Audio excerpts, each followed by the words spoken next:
Good morning, Taiwan, and thank you for starting your day with us. I am Louisa here to keep you informed and entertained. 欢迎收看 Louisa 报报，每天给你最新最有趣的新闻。First, in Austria, the extreme weather is disrupting the normal lives of the people in Western Austria after blanketing the region with up to 23 inches of snow. More snowfall is expected today, while the risk of avalanche remains fairly high. Austria 的大雪已经造成当地交通大乱，但是目前雪还是不停的下，当地人就很担心可能会造成雪崩。Heavy snow continues to cause chaos in western Austria. Roads have been closed because of the threat of avalanches, and some villages and towns have been completely cut off. The Arlberg tunnel, which links Austria to Switzerland, was blocked after trees fell across the approach road. People trying to get to Switzerland could only wait out the closure. I have an appointment in Switzerland, which I'm going to cancel now, and then I will see if I get through later. But for now, let's wait and see. For locals, the massive snowfall comes as a surprise. Man weiß, jeder Winter ist irgendwie verschieden. You know that every winter is going to be different. Last year, there was less snow, and you got used to the situation. And this year, it's something special, surprising also for us. Etwas Besonderes. Also, wie soll ich sagen, überraschend auch für uns. 70 to 120 centimeters of snow have fallen in the region since last Thursday. Meteorologists are expecting up to another meter of snow to fall in the area by Tuesday. And now to news in the U.S. Congressman Gabrielle Giffords, who was a victim herself after being shot in the head during a rampage at a meet and greet exactly a year ago, was joined by her husband, astronaut Mark Kelly, at the candlelight vigil to pay respect to those who lost their lives during the deadly attack that shocked the community in Tucson, Arizona. 1年前在 Arizona 发生的枪击案，总共造成6个人死亡，而受害者之一的众议员 Gabrielle Giffords 也参加了纪念罹难者的仪式。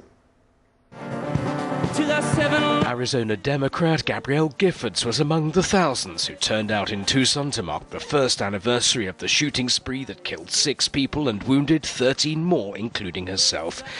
Giffords, still recovering from the head injuries she suffered, was accompanied by her husband, retired astronaut Mark Kelly. The shooting was carried out by a 23-year-old college dropout with a history of mental illness, a factor Kelly highlighted at the vigil. For the past year, we've had new realities to live with.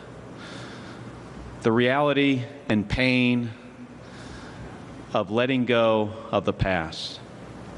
The reality of letting go of dear friends and family members. There is also the pain of knowing that with adequate mental health intervention and treatment, that we may not be here tonight. Indivisible, and with liberty and justice. The vigil topped off a day-long series of anniversary tributes and memorials for Giffords. She's also paid a surprise visit to the Tucson supermarket where the gunman opened fire on a crowd gathered for a Congress on Your Corner constituents meeting. The gunman, Jared Luffner, was arrested at the scene of the shooting on January the 8th, 2011.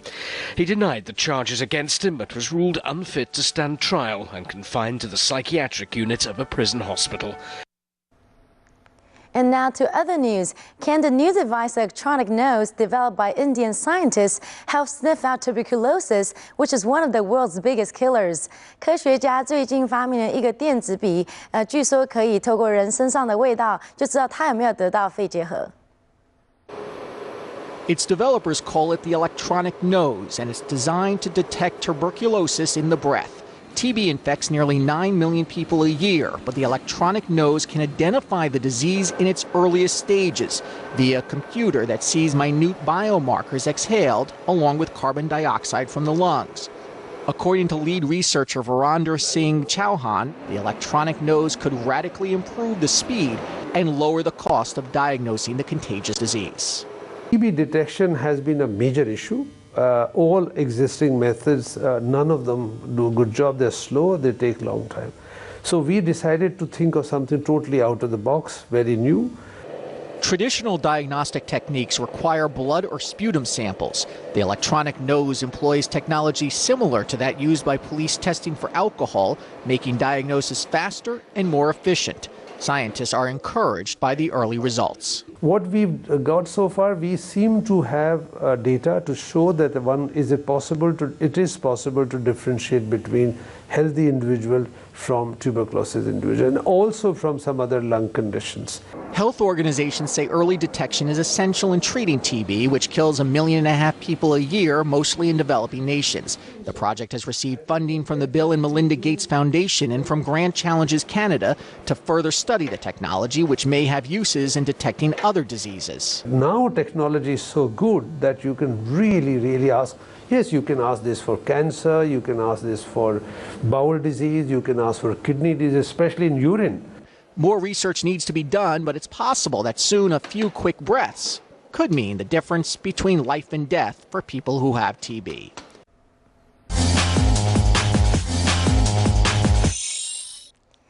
Now to entertainment news. Congratulations to the music power couple.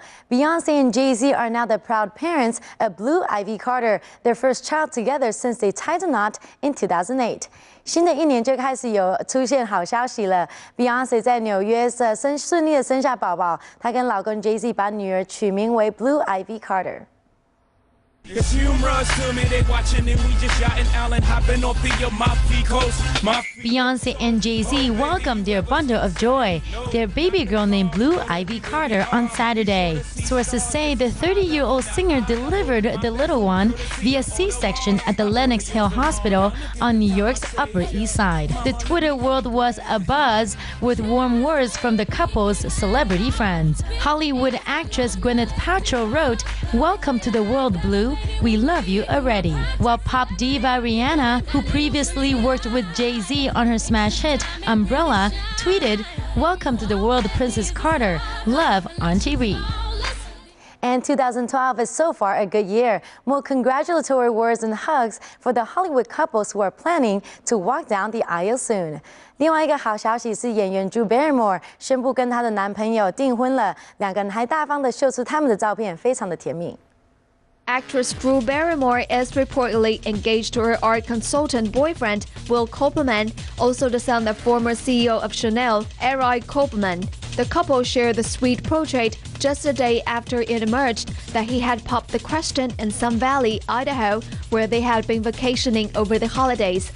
And after dating Barrymore for nearly 1 year, Koppelman presented her with a stunning colorless, radiant cut 4-carat diamond designed by Graf Diamonds. According to a source telling US Weekly, Koppelman is madly in love with her and knows that Barrymore is the one. The 36-year-old actress was previously married to MTV personality Tom Green for 5 months in 2001, and she also had a month-long marriage with Jeremy Thomas, a bar owner, in 1994. The actress has also been linked to Justin Long and Strokes drummer Fabrizio Moratti in the past. Another couple who are receiving much attention recently are Justin Timberlake and Jessica Biel, who are rumored to be engaged just days after Timberlake's ex-girlfriend Britney Spears announced her engagement. Timberlake and Biel has been dating each other since 2007, despite a brief split for a few months last year. It has been reported that Timberlake has proposed to Valentine's Day actress Biel during their romantic pre-Christmas holiday in Wyoming. And according to Wyoming's Taylor Pickett Jewelry, Timberlake asked Biel the all-important question on Sunday night as they stay at the 5-star resort in the state. However, the jeweler later issued an apology to Justin Timberlake and Jessica Biel, saying that they cannot believe where this rumor has been blown into a massive gossip event.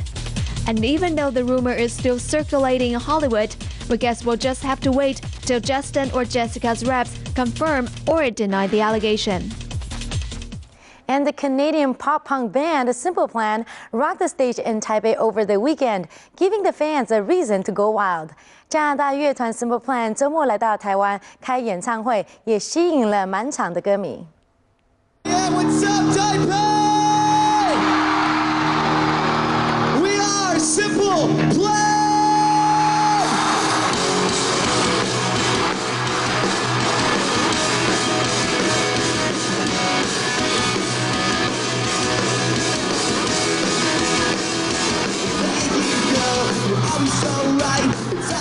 show. It's all about you. You think you know what everyone needs. Simple Plan kicked off the Sunday show at the Taipei University Auditorium with a familiar tune shut up from their 2004 album titled Still Not Getting Any.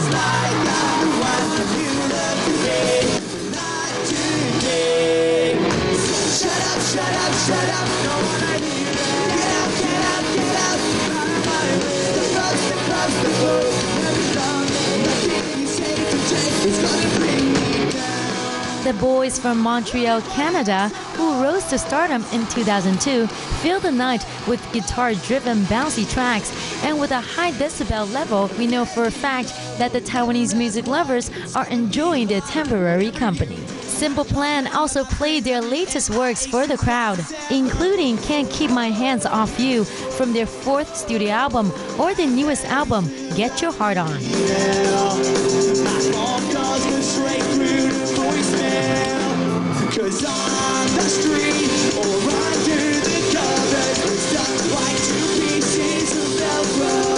And their plan to make the fans content won't be over soon. Simple Plan is set to showcase in Hong Kong tonight and will be wrapping up their Asia tour with a final concert in Japan at the end of this month, after making stops in the Philippines, Malaysia, Singapore, and Indonesia.